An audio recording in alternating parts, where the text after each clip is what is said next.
ओम श्री मात्रे नमः। मेरा नाम आकाश, मैं आपका वैदिक गाइड। आज आपको मैं बताने आया हूँ, आपने जो थंबनेल पे जो क्लिक किया, जो आपने मैप देखा, जिस आदमी की फ़ोटो देखी, उसका और भैरव उपासना का क्या कनेक्शन है। ये वीडियो थोड़ा ब्रीफ बना रहा हूँ मैं भैरव उपासना के ऊपर और उसका क्या इम्पोर्टेंस रहता है हमारे आपके देश के ऊपर जिसमें हम रहते हैं। तो आप जो मैप देख रहे हो वो मैप है ललितादित्य मुखपीठ का। ललितादित्य मुखपीठ जो थे वो हमारे बहुत बड़े राजा हुआ करते थे कश्मीर रीजन में।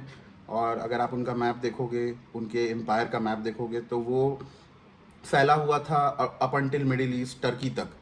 तो इसका क्या सिग्निफिकेंस है, इसकी क्या इंपॉर्टेंस है, वो मैं आपको बताता हूँ। तो कश्मीर शैविज़म जो है, Kashmir Shaivism is the most evolve form of Shaivism. पूरे संसार में जो सनातन धर्म है उसमें सबसे ऊपर आता है कश्मीर शैविज़म। उससे ऊपर का शिव की उपासना कहीं और की नहीं जाती है। नाउ इसमें एक बहुत बड़ा पॉइंटर ये है कि हमें भैरव उपासना क्यों करनी चाहिए, उसका मैं आपको दो उदाहरण देता हूँ।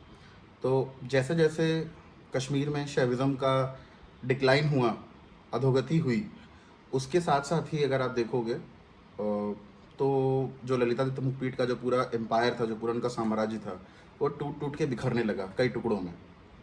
मतलब कुछ 500-600 साल लगे, लेकिन पूरा एम्पायर जो है वो टूट टूट के बिखरने लगा। कई सारे छोटे छोटे राजा बने, वो अपने अपने राज्यों को देखने लग गए, उन्होंने दूसरे धर्म को अपनाया, एक्सेट्रा कई सारी चीज़ें हुई। नाउ भैरव जो हैं, भैरव सिर्फ हमारे रक्षक नहीं हैं, भैरव क्षेत्रपाल भी हैं।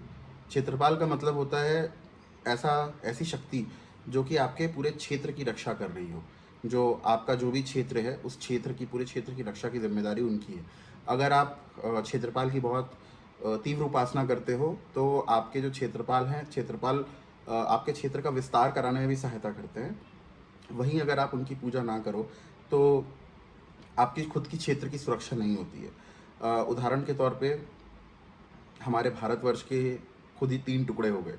तो वो इसी वजह से हुआ। उसका एक बहुत बड़ा रीज़न था कि हमारे जो हिंदू संस्थान थे उसमें भैरव उपासना ऑलमोस्ट ना ही के बराबर होने लग गई।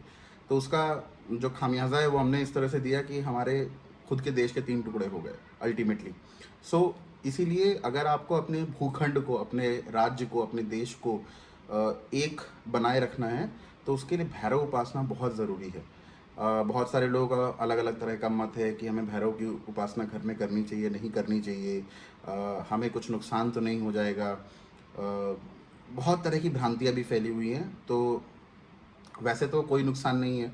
भैरव बाबा बहुत दयालु हैं। भैरव बाबा एक ऐसे देवता हैं जो कि आप ऐसा समझ लीजिए कि अगर आप अपने बहुत न्यूनतम लेवल पे भी पहुंच चुके हैं, वहाँ से भी वो आपको खींच के लाते हैं, वो आपको प्रोटेक्ट करते हैं, मतलब ऐसी दशाओं दिशाओं में जहाँ पे कि आप सोच भी नहीं सकते हो। खैर वो एक अलग विषय है, उसके ऊपर मैं एक अलग सी वीडियो बना दूंगा। बट अभी के लिए अगर मैं बात करूं कि हम क्या कर सकते हैं, पहली चीज़ कि इस कालखंड में जिसमें हम लोग हैं, उस कालखंड में बहुत इम्पॉर्टेंट है कि हम एटलीस्ट बटुक भैरव बाबा की उपासना करें। बटुक भैरव बाबा 8 साल से 16 साल के बच्चे का स्वरूप है। भैरव और शिव में कोई अंतर नहीं है। भैरव ही शिव हैं, शिव ही भैरव हैं। तो अगर आपको बहुत सारे शंकाएं हैं दिमाग में, तो आप ऐसा कर सकते हो कि आप शुरू कर सकते हो अपने घर में रोज़ाना जो आपका शिव परिवार की मूर्ति हो, शिव जी का फोटो हो, शिवलिंग हो घर पे जो आपने रखा हुआ, कुछ नहीं, बस आप ओम बटुक भैरवाय नमः इस मंत्र का ही जाप करना शुरू कर लीजिए। और देखिए कि हर महीने की कृष्ण पक्ष की जो अष्टमी तिथि होती है, आप गूगल में चेक कर सकते हैं पंचांग देख के कि किस दिन कृष्ण पक्ष की अष्टमी तिथि होती है। शुक्ल पक्ष की अष्टमी को भी कर सकते हैं, लेकिन शुक्ल पक्ष की अष्टमी को प्रधानता दी गई है माँ दुर्गा को। आप चाहे तो आप उस दिन भी कर सकते हैं। उस दिन अगर आप ओम बटुक भैरवाय नमः इस मंत्र का जाप करिए। देखिए 3 बार 11 बार बहुत ही कम मात्रा में जाप होता है। मैं आपको रिकमेंड करूँगा कि आप कम से कम 108 बार तो जाप करिए करिए, ज़्यादा नहीं, मैक्सिमम 5 मिनट लगेगा। लग सकता है कि बहुत ज़्यादा समय लग सकता है, लेकिन बहुत ही छोटा मंत्र है। ओम बटुक भैरवाय नमः इस मंत्र का जब आप जाप करेंगे और इसके साथ आप एक संकल्प लीजिए कि ये जो जाप है ये मैं अपने परिवार की सुरक्षा के लिए और अपने देश की सुरक्षा के लिए कर रहा हूँ। और आप देखेंगे आने वाले समय में जब हमारा देश अगर किसी भी बड़ी परिस्थिति में जा रहा है, किसी भी कठिन परिस्थिति में जा रहा है, उसमें आकस्मिक कुछ ऐसे संयोग बनेंगे जिस वजह से हमारे देश को बहुत ज़्यादा सुरक्षा मिलेगी। हमारा जो भूखंड है, सारे भूखंडों की भी सुरक्षा होगी।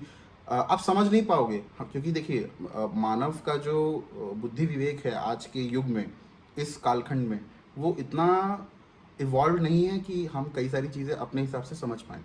बट मैं आपको ये कह रहा हूँ कि आप इसको करना शुरू कीजिए, इस संकल्प के साथ कि आप अपने देश के लिए ये जाप समर्पित कर रहे हो, आप अपने परिवार के लिए जाप समर्पित कर रहे हो, उनकी रक्षा के लिए, और आपको बहुत सारे वंडरफुल परिणाम मिलेंगे। आप इसको करके देखिए। अगेन, ये ऐसा नहीं कि आपने एक बार दो बार किया, ये आपको रिकरिंगली करते रहना है। मैं करता हूँ, बहुत सारे लोग करते हैं। मैं आपको ये बस बोलूँगा कि अगर आप इसको करते रहे, आपने कई जगह यूट्यूब चैनलों पे भी देखा होगा, इसको लेके बहुत सारी बातें की जाती हैं। बस आप इस मंत्र को जाप कीजिए और बटुक भैरव बाबा जो है वो स्वयं आपकी सहायता करेंगे। वो अगर स्वयं ना करें, उनके भैरव गण करेंगे, क्योंकि यही शक्ति होती है। क्योंकि अब आप किसी एक प्रमुख देवता की पूजा करते हैं तो उसके साथ उनके परिवार देवता भी होते हैं, तो सबसे पहले परिवार देवता आते हैं आपकी सहायता करने के लिए। तो इससे सहायता होगी, आपका भला होगा, किसी का कोई नुकसान नहीं होने वाला है। तो मेरी आप सबसे विनम्र विनती है कि आप ओम बटुक भैरवाय नमः इस मंत्र का ज़्यादा से ज़्यादा जाप करें, ताकि आपको पता चले कि हमारा जो कालखंड है, कालखंड में जो हमने कई सारी गलतियां की है, हमारे पहले की पीढ़ियों में जो गलतियां हुई हैं कि भैरव उपासना को हमने थोड़ा उपेक्षित रखा, जिस वजह से हमारे जो भूखंड थे, भूखंड हमसे अलग हो गए। बहुत सहायता मिलेगी, बहुत सारी चीज़ें, सकारात्मक परिणाम मिलेंगे भारतवर्ष को। भारत की बहुत अच्छी उन्नति होगी, हमारा देश प्रगति के पथ पे और आगे बढ़ेगा। सकारात्मक ही सकारात्मक परिणाम मिलेंगे। हमें बस अपना विश्वास बनाए रखना है और हमारी जो प्रैक्टिसेस हैं उसको हमें रोज़ लगातार करते रहनी है। इसी के साथ ओम बटुक भैरवाय नमः, ओम श्री मात्रे नमः।